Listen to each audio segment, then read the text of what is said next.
Espiritualidade no Mundo do Trabalho, o Fórum de Reflexão Bíblica e Teológica da Igreja Batista de Água Branca. Este é o nosso 7º encontro e os outros 6 que também estão à sua disposição no site www.ibab.com.br. Aí você clica nessa imagem, estão todas as outras palestras disponíveis em áudio e vídeo e também os slides que são apresentados a cada palestra.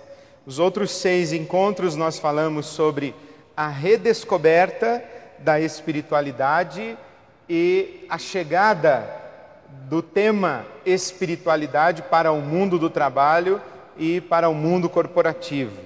Na segunda palestra nós conversamos sobre o que dizem os gurus da espiritualidade no mundo corporativo. Na terceira nós falamos sobre como as empresas usam o tema ou o conceito de espiritualidade em sua operação e em seu negócio. Na quarta palestra nós falamos sobre a distinção entre religião e espiritualidade e temos enfatizado que a nossa proposta não é levar a religião para o mundo do trabalho, mas a espiritualidade para o mundo do trabalho.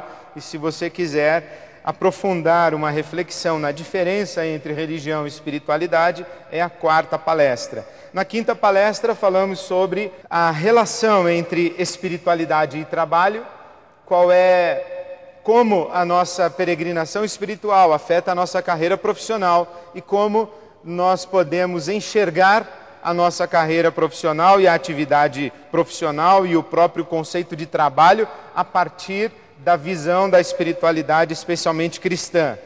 Na última palestra, sexta, nós falamos sobre o profissional que leva a espiritualidade a sério, o profissional e a espiritualidade. E hoje, a nossa 7ª palestra, vamos falar sobre a empresa que leva a espiritualidade a sério, modelos de espiritualidade corporativa. Na verdade, modelos é até uma força de expressão, porque vamos falar de um modelo só, mas pelo menos um modelo para uma aproximação do tema espiritualidade com uma empresa. A sexta palestra foi sobre o profissional que leva a espiritualidade a sério e essa é a empresa que leva a espiritualidade a sério. Eu penso que qualquer bom administrador vai considerar que a empresa existe para o lucro. Parece essa uma tese consensual. E qualquer bom administrador vai trabalhar na direção da maximização do lucro.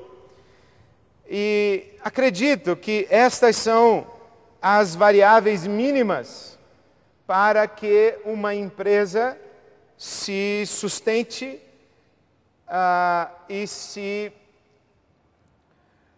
que tenha êxito na sua jornada. A empresa precisa ter uma estrutura adequada, um bom administrador vai fazer essa verificação, como que esta empresa está organizada, vai verificar quais são as áreas de atuação dessa empresa, vai verificar quais são as unidades de negócio dessa empresa, vai verificar se o número de pessoas alocadas para cada área é adequado, se não tem uma área com gente sobrando, se não tem área com gente faltando, vai verificar se não há sobreposição de áreas, se não há 2 áreas fazendo a mesma coisa, se não é possível fundir algumas áreas, eliminar algumas áreas, enfim, falando português claro, um bom administrador vai cuidar para que a estrutura da sua empresa seja uma estrutura enxuta. Segunda variável, ele vai tratar, não necessariamente em ordem de importância, ele vai tratar do custo. Ele tem que produzir a um menor custo, ele precisa distribuir o seu produto a um menor custo e ele vai também ter que administrar essa variável chamada margem. Ele vai produzir com custo baixo e vender com a maior margem de lucro possível. Ele vai tentar aumentar a margem. De alguma forma, ele vai enxugar despesa e maximizar o lucro. Ele vai ter que ampliar a sua participação no mercado, ou em outras palavras, conquistar mais clientes. Ele vai ter que buscar no mercado os profissionais qualificados, ou no mínimo, investir na qualificação de seus profissionais. O que faz uma empresa, na verdade, são as pessoas que a compõem. Ele vai precisar avaliar os processos, quais são os processos de gestão, quais são os mecanismos de gestão, quais são as ferramentas de gestão, e vai verificar se essa coisa está bem encaixada, se as coisas são feitas na maneira, no prazo, no tempo e os procedimentos de produção. Ele vai investir em boa tecnologia e ele vai investir em comunicação para gerar no mercado um bom posicionamento ou de sua marca ou de seu produto, para que tudo isso aí dê resultado, porque não adianta nada você ter uma empresa que funciona de maneira adequada, mas ninguém sabe que ela existe. Então eu penso que essas são as questões mínimas, as variáveis mínimas que um bom administrador deve zelar para que a sua empresa tenha lucro e lucro maximizado. Bom, eu faço duas observações. A primeira é que, honestamente, não acredito que uma empresa exista para dar lucro. Repito, eu não acredito que uma empresa exista ou que uma empresa existe para dar lucro. Que a finalidade precípua de uma empresa é dar lucro. E justifico. E isso não é da minha cabeça. Alguém disse, eu apenas assimilei e considerei suficientemente inteligente para concordar. Que é verdade que o corpo humano que não recebe ar não sobrevive. Mas não é verdade que um ser humano vive para respirar. Ele respira para sobreviver, ou ele respira para viver, mas ele não existe para respirar. Da mesma forma, uma empresa que não dá lucro se inviabiliza. Então ela dá lucro para continuar viável, mas ela não existe para dar lucro. Eu sei que esta afirmação que acabei de fazer, ela é muito questionada e muito questionável no mundo em que a gente vive e num sistema econômico em que a gente opera, e o sistema econômico hegemônico no nosso mundo, a saber, o capitalismo de corte neoliberal. Mas eu insisto que eu não acredito que uma empresa exista para dar lucro. Sem lucro, ela fecha, mas ela não existe para dar lucro. Ela existe para alguma outra coisa, que não é para dar lucro. E cada empresa precisa saber exatamente para o que existe.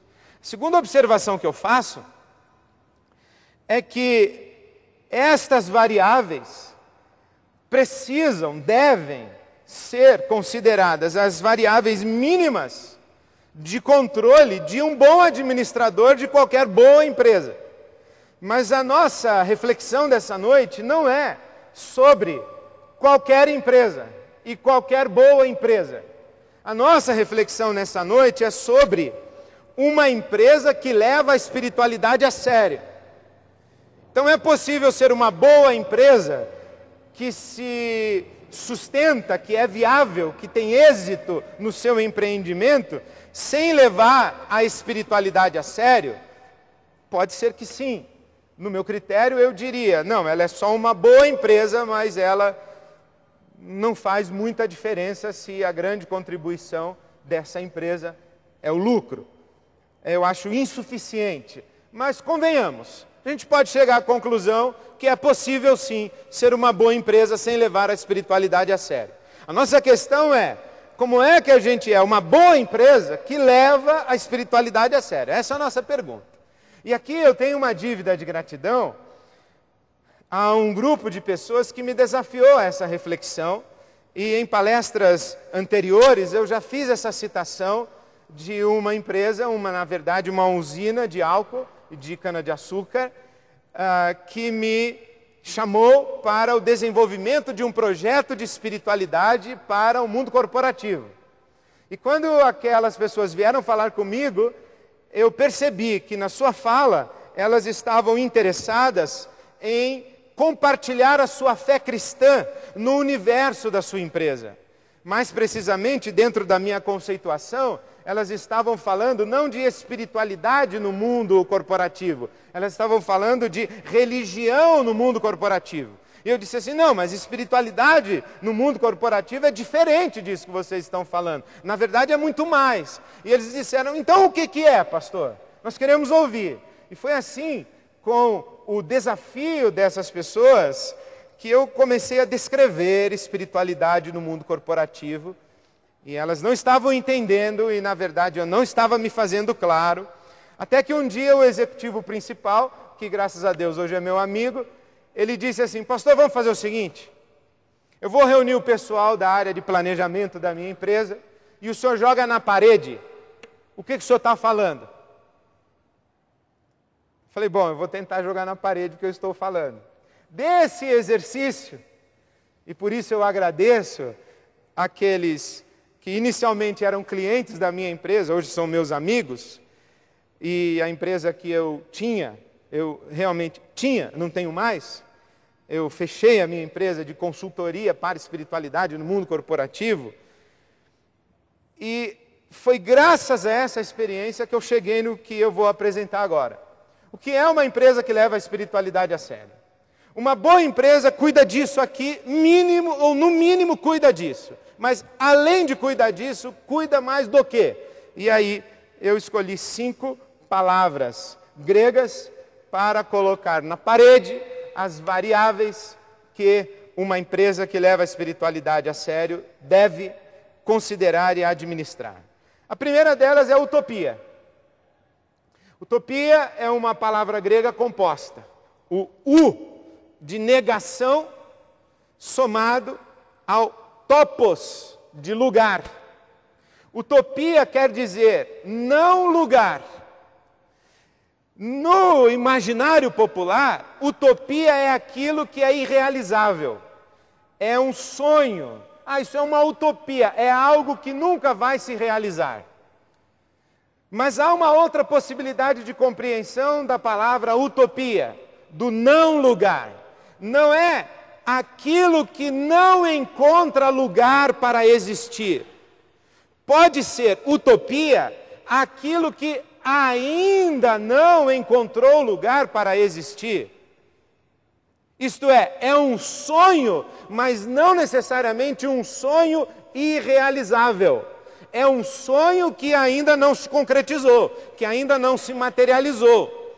É muito mais do que um conjunto de metas e muito mais do que um desejo. É uma utopia no sentido de ser um sonho que, quando compartilhado, é praticamente desconsiderado. Então, por exemplo, um dos textos que gostei e gosto de ler, o que o Ricardo Semler escreve, ele tem um livro que o título é Você está louco? E ele compartilha nesse livro que há um grupo de pessoas dentro da sua empresa que se dedica a fazer propostas. Propostas criativas, propostas inovadoras. E uma proposta que é feita só é discutida se, imediatamente após ser feita, alguém do grupo reagir dizendo, você está louco. Se a proposta não causa essa reação, a proposta é abortada. É uma ideia simples demais. O que eu acho é uma forma de alimentar sonhos e utopias na força de trabalho. Essa ideia sugere para nós que Uma empresa vive para algo muito além dos números e muito além do lucro. Qual é o nosso sonho? Qual é a nossa grande contribuição? Aqui nós estamos falando da declaração de visão e missão de uma empresa.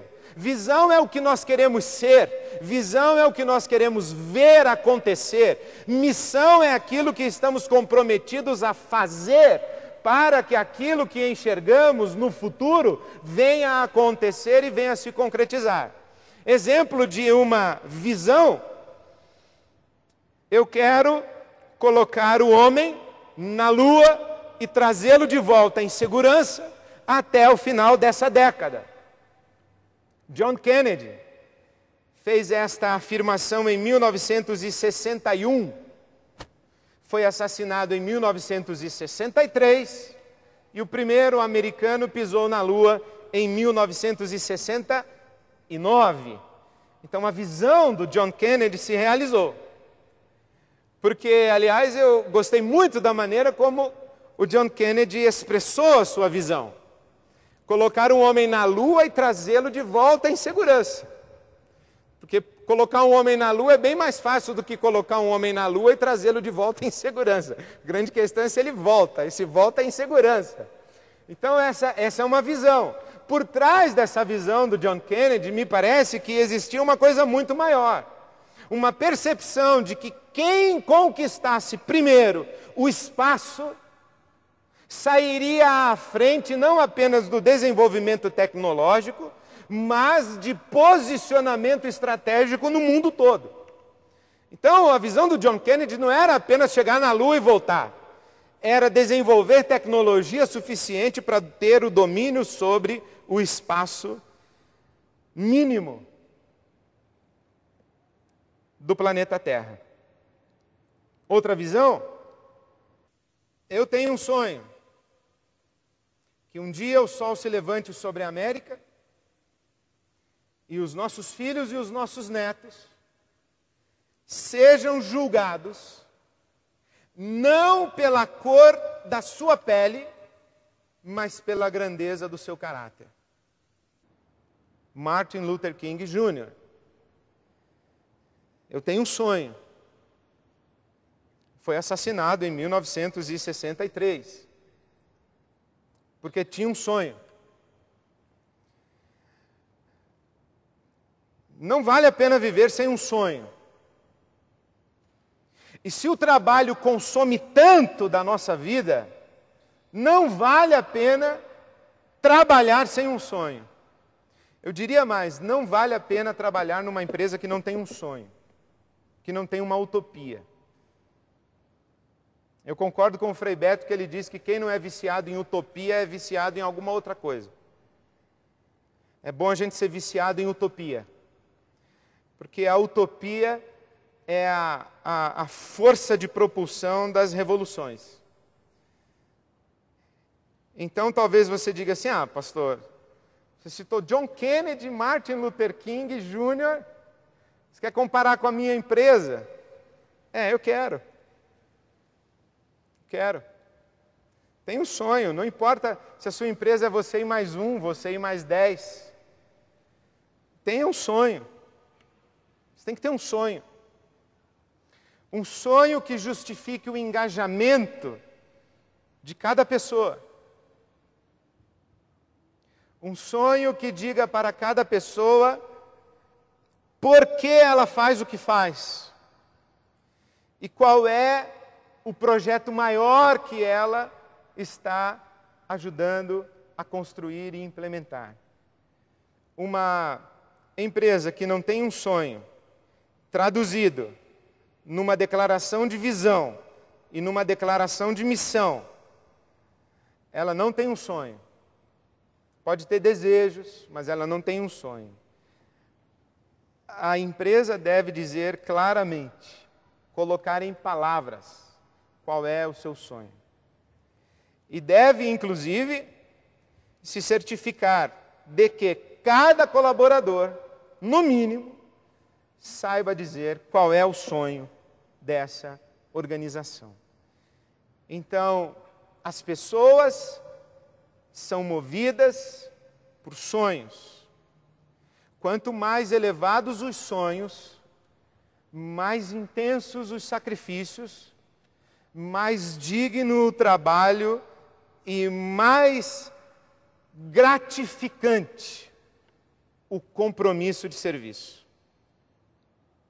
Eu perguntaria se você sabe qual é o sonho da empresa em que você trabalha. Se você é proprietário de uma empresa, eu perguntaria se você sabe qual é o seu sonho e qual o sonho que você tem para essa empresa. E se você me disser, a minha empresa não tem um sonho, eu perguntaria inclusive qual é o sonho que você tem para a sua carreira. E perguntaria se vale a pena você dedicar as melhores horas do seu dia e os melhores anos da sua vida para correr atrás de alguma coisa que você não apenas não sabe o que é, e se não sabe o que é, portanto, não sabe se vale a pena correr atrás. Porque o mundo está cheio de gente que não conseguiu o sucesso. Mas também está cheio de gente, como disse o Stephen Covey, que conseguiu subir a escada do sucesso para chegar lá no topo, perceber que a escada estava escorada na parede errada.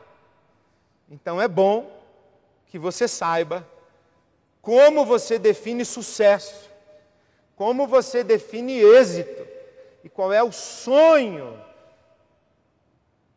da empresa que está consumindo as suas melhores horas do seu dia, os melhores anos da sua vida e para quem você está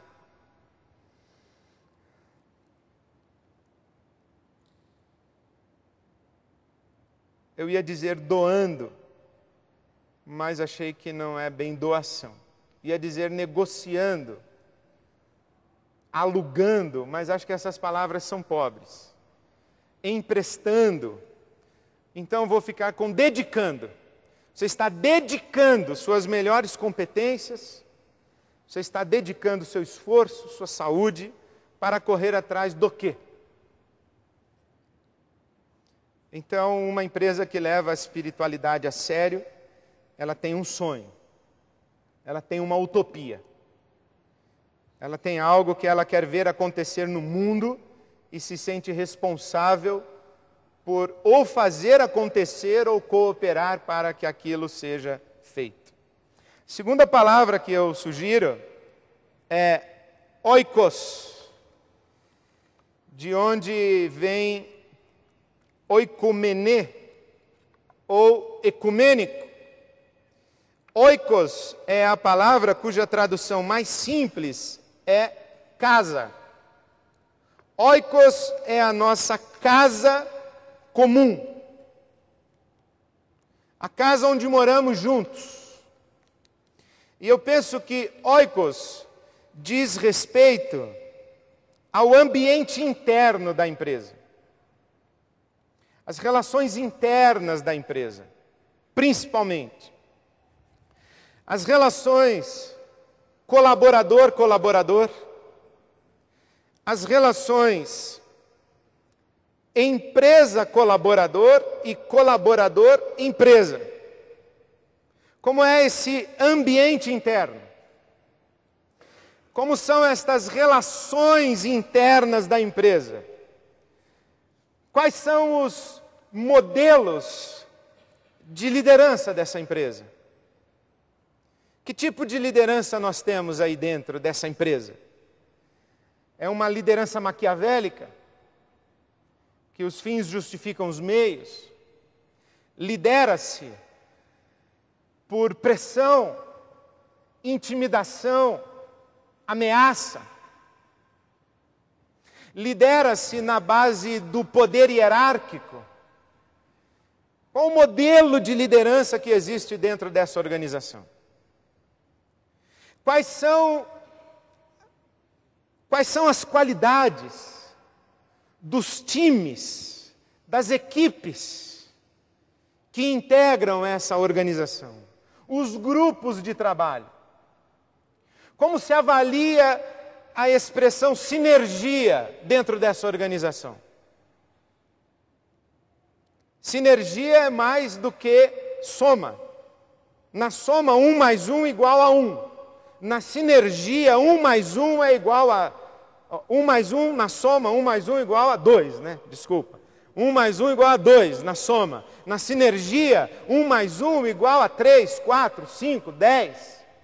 Um grupo de 5 pode ter potência de realização de mais de 10. Um grupo é sempre mais do que a soma de suas partes. Mas dependendo do grupo, dependendo da qualidade das relações desse grupo, dependendo do estilo de liderança ao qual está submetido esse grupo, a potência de realização do grupo pode ser menor do que a ação individual de cada participante do grupo. Por exemplo, qual é o fluxo de comunicação dessa empresa? As áreas se comunicam com facilidade? Ou há uma competição interna? Há um exercício constante de puxada de tapete? Eu só nego informação para você porque eu não quero ver o seu sucesso, eu quero ver o seu fracasso. Como se trabalha numa empresa cujo ambiente é hostil? Como se trabalha numa empresa cuja liderança não é admirada? Cujos critérios de delegação de liderança ou de crescimento profissional são injustos? Como se trabalha numa empresa assim? Qual é o ambiente dessa casa comum? Por exemplo, quais são as qualidades da relação colaborador-empresa? Que tipo de serviço? Qual é a entrega que esse colaborador faz para a empresa? Ele faz uma entrega na lei do menor esforço?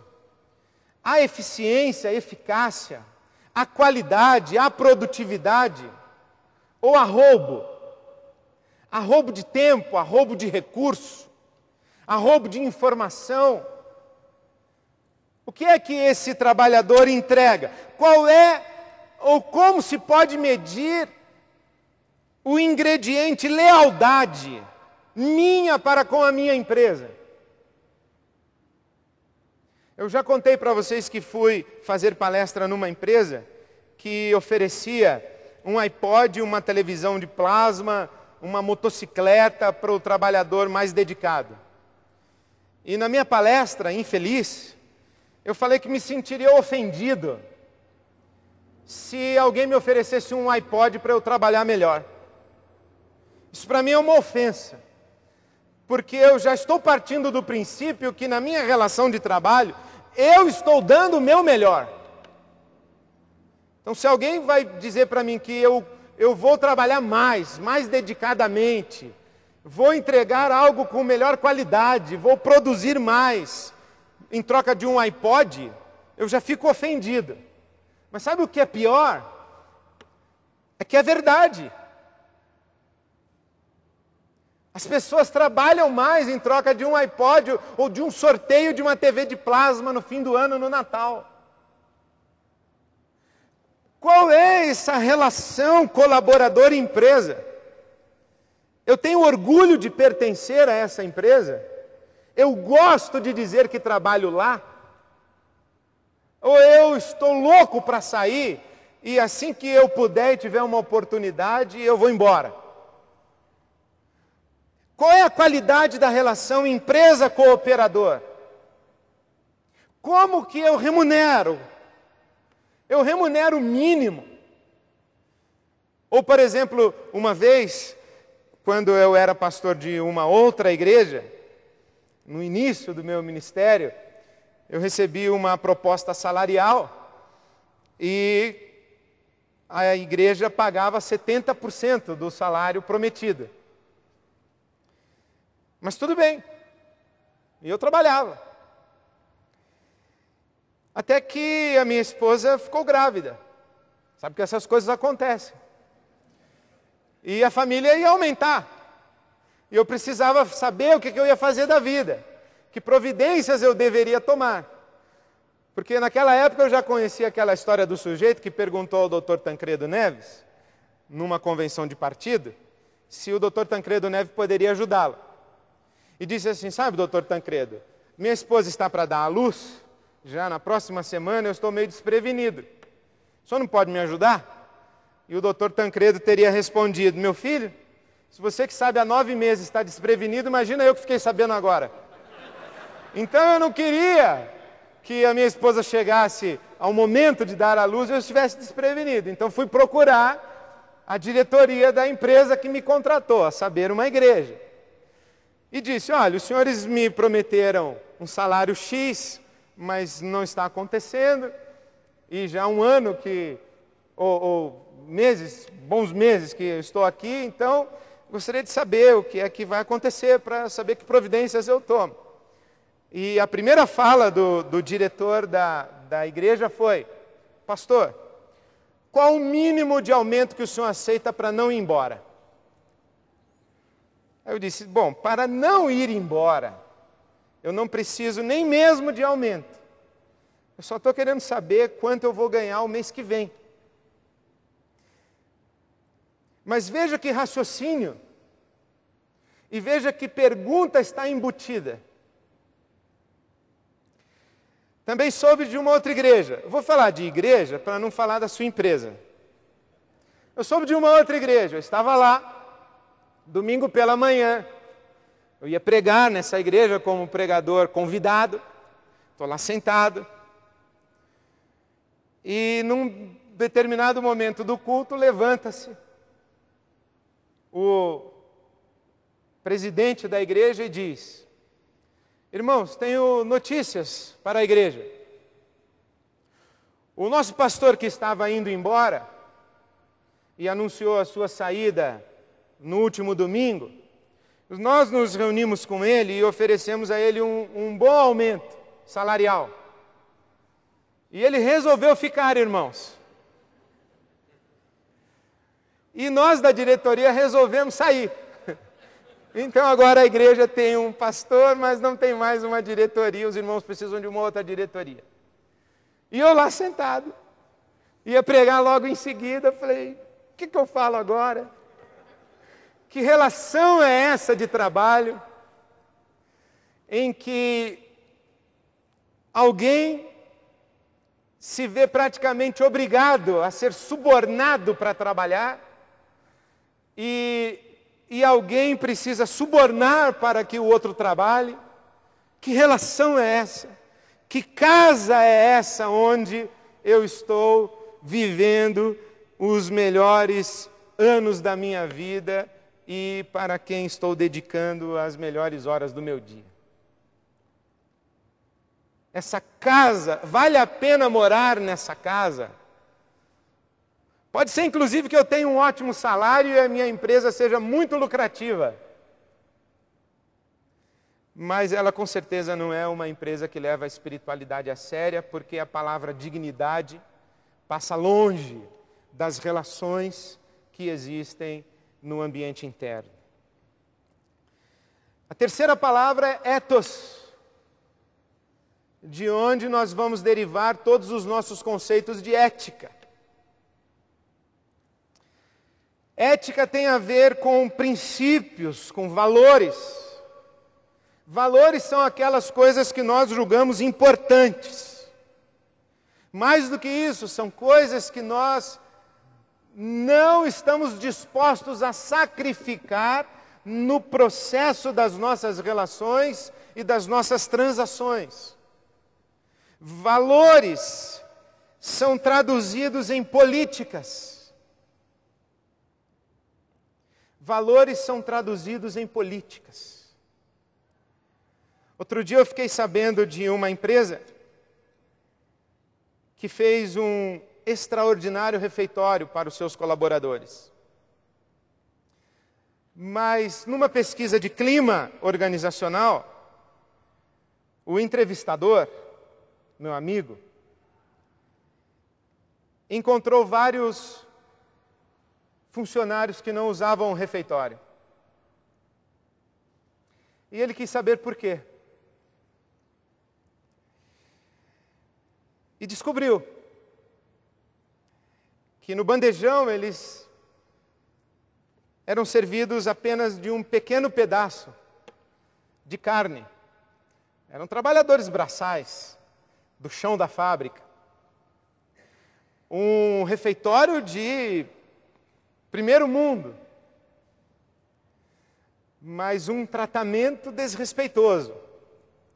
E um deles, mais revoltado, disse que, inclusive, foi exposto publicamente, humilhado, como comilão, porque tentou servir-se uma segunda vez.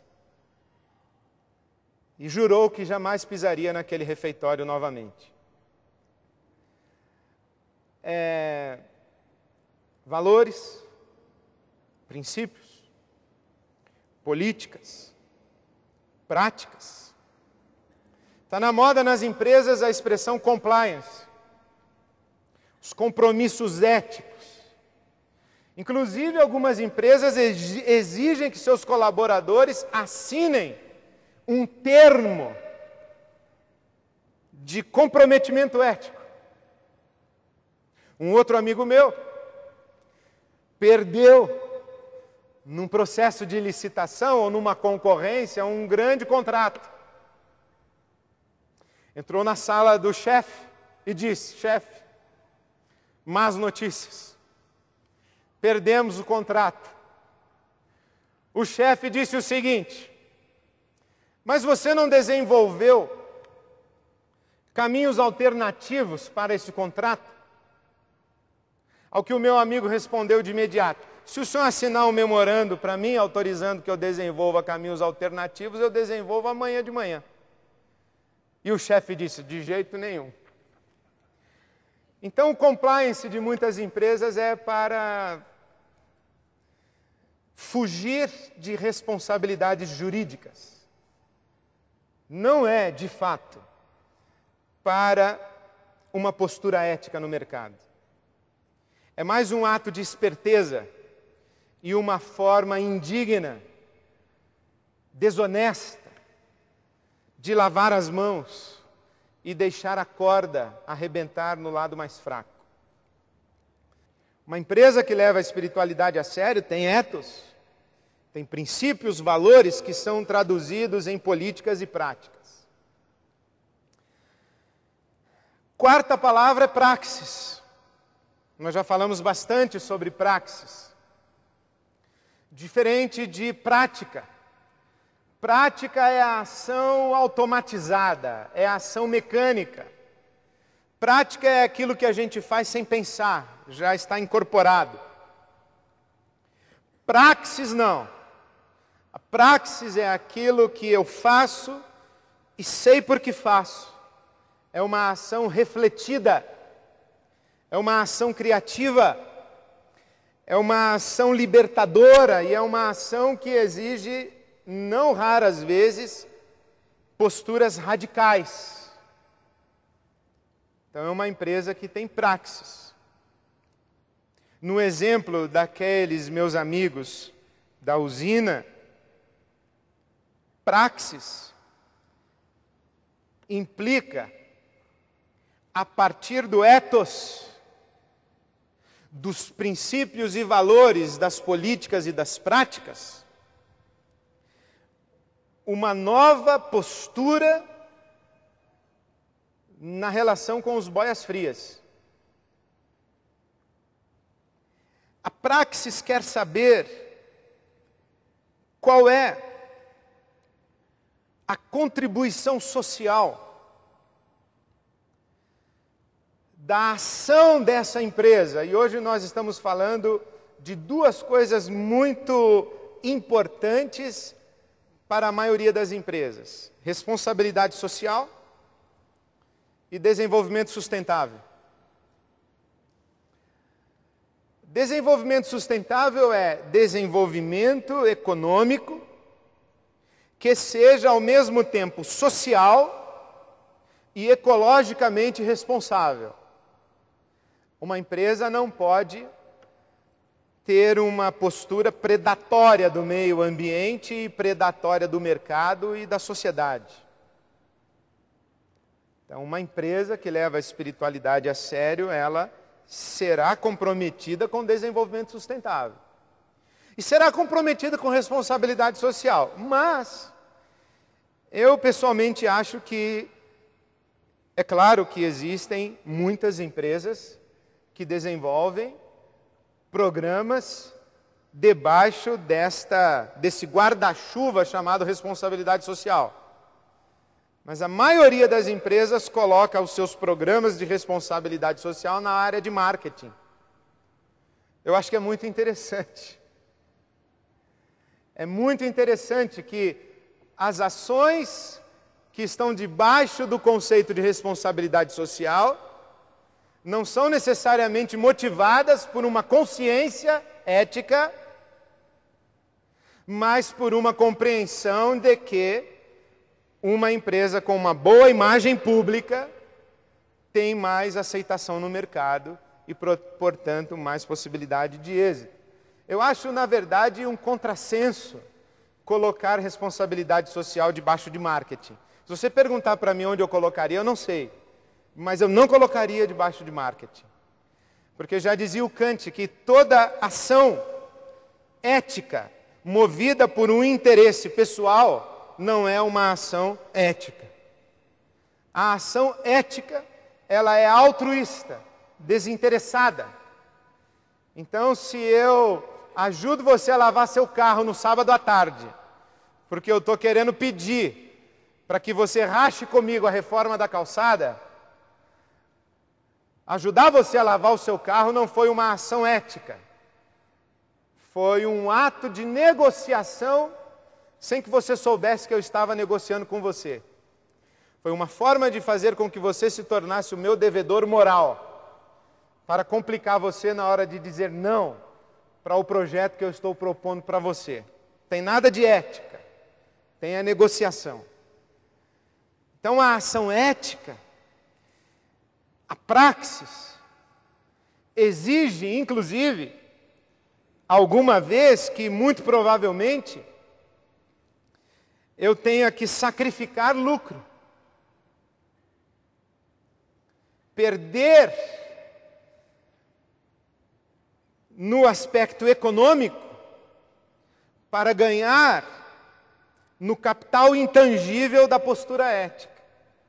Então, uma empresa que leva a espiritualidade a sério, se ela tem uma utopia e ela trabalha por algo maior do que lucro, ela tem um zelo pela sua casa, ela coloca um carimbo de dignidade na sua identidade corporativa, ela desenvolve uma postura ética a partir de seus princípios, dos seus valores, e ela está comprometida com transformação social, transformação do mundo, não apenas para a geração imediata, mas para a realidade mais abrangente, inclusive das próximas gerações.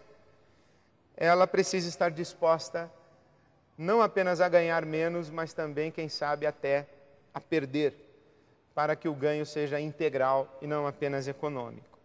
Finalmente, minha última palavra é poiesis.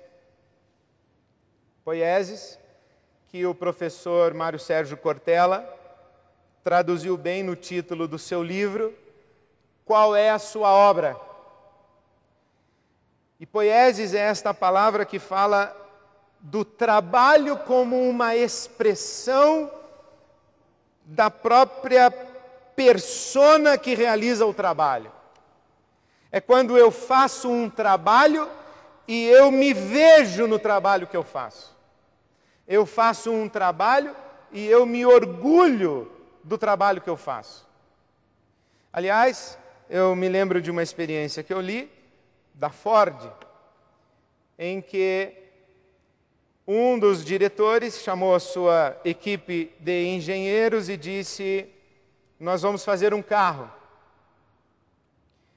E eu lhes dou 4 critérios para esse carro que nós vamos fazer. Primeiro critério, vocês precisam ouvir o mercado. Saber se o mercado está pronto para um carro esportivo, um carro familiar, que tipo de carro que o mercado está desejando e não encontra. Segundo critério é que vocês vão ouvir toda a empresa, desde o vigilante até o presidente.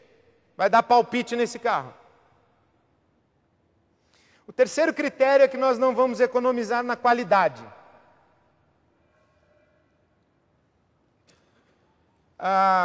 E o quarto critério é que quando você estiver andando na rua com a sua esposa e o seu filho ou a sua filha, e esse carro passar, você vai dizer, o papai fez esse carro aí e vai ter orgulho de dizer que você fez aquele carro lá. Esse carro foi, eu peço desculpas por não ter a informação mais atualizada, mas quando lançado, foi o maior sucesso de vendas da história da Ford. Foi o Taurus. E ele nasceu assim. E eu achei muito interessante essa fala. Você vai fazer um carro e você vai ter orgulho de ter participado desse projeto. Qual foi a última coisa que você fez e que você teve orgulho de ter feito?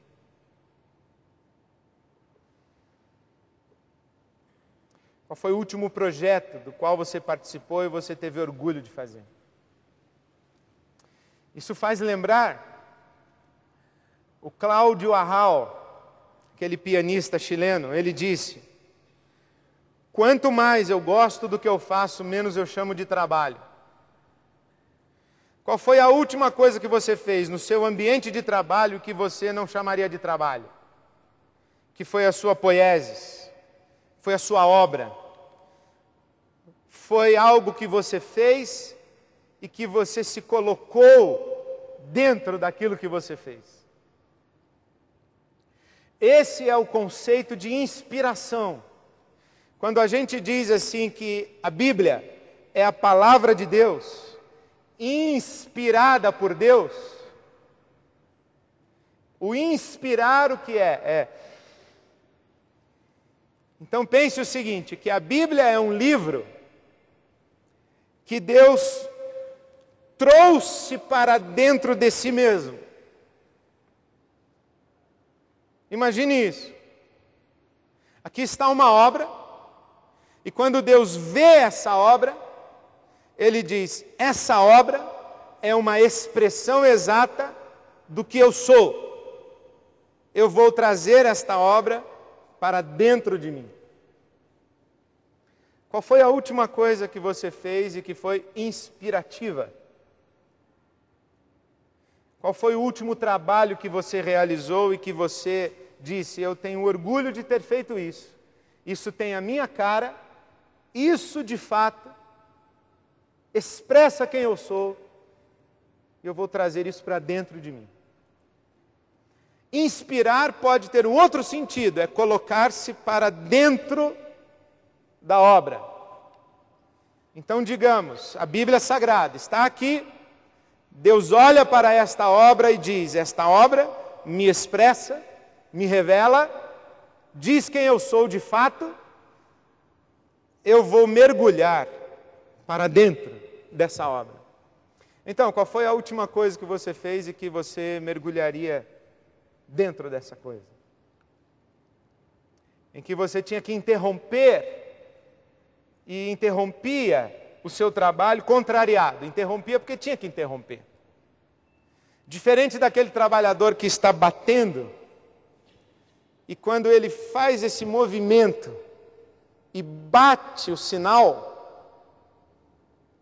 ele larga o martelo para trás e vai embora. Ele não completa sequer a última martelada. Ele não vê a hora de ir embora. Qual foi a última coisa que você fez e que você gostava tanto de fazer? Se comprometeu tanto, se doou tanto, que você sequer chamaria aquilo de trabalho, porque você teve satisfação, prazer, gratificação. Aquilo era você, e aquilo foi feito de maneira inspirativa. A sua empresa é um ambiente que possibilita isso a você? É um ambiente em que você, como trabalhador, tem autonomia, liberdade para exercitar a sua criatividade. A sua empresa é um ambiente que chama você a desafios maiores e que exige o seu desenvolvimento pessoal. A sua empresa, por exemplo, está preocupada com a sua qualidade de vida, com a sua saúde. Não apenas lhe dar um plano de saúde, para quando você ficar estressado, a empresa cuidar de você. Mas ela tem um programa de prevenção para facilitar a sua vida. Enfim, a sua experiência de trabalho é poieses ou é tortura? Uma empresa que leva a espiritualidade a sério está comprometida com isso.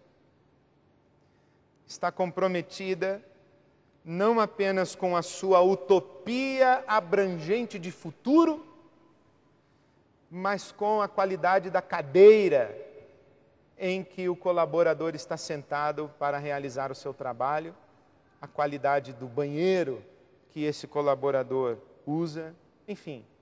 Uma empresa que leva a espiritualidade a sério, trata com dignidade cada ser humano em particular e a humanidade como um todo.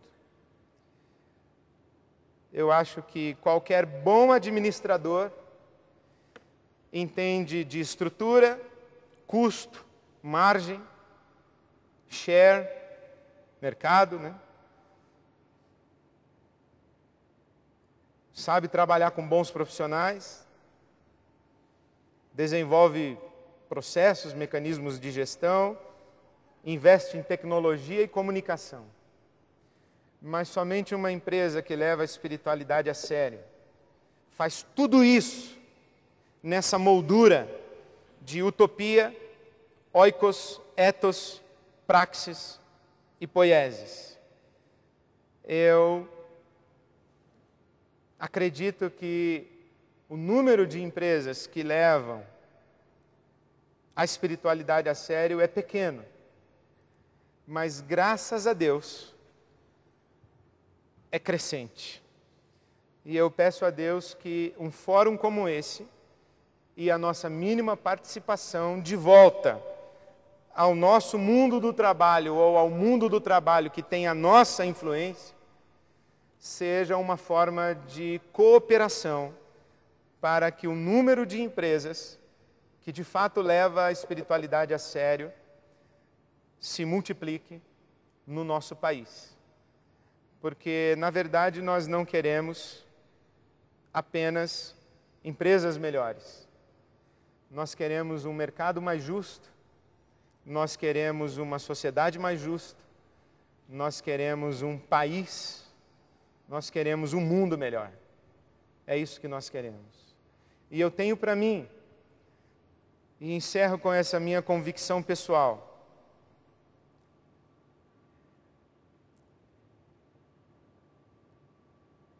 que o maior exército que existe para promover a transformação desse mundo num mundo mais justo e num mundo de paz é o exército de trabalhadores. Não são as forças militares, as forças governamentais, as forças religiosas, mas são as forças de comunidades de trabalhadores. Mas comunidades de trabalhadores que levem a utopia, o oikos, o ethos, a praxis e a poiesis, enfim, que levem a espiritualidade a sério. Isso é um sonho. Na verdade, é uma utopia. Mas se a gente não é viciado em utopia, a gente acaba se viciando em outra coisa bem pior do que uma utopia. Que Deus nos abençoe e nos ajude e coopere conosco em nossa utopia, enquanto nós cooperamos com Ele na utopia dele, que se chama Reino de Deus.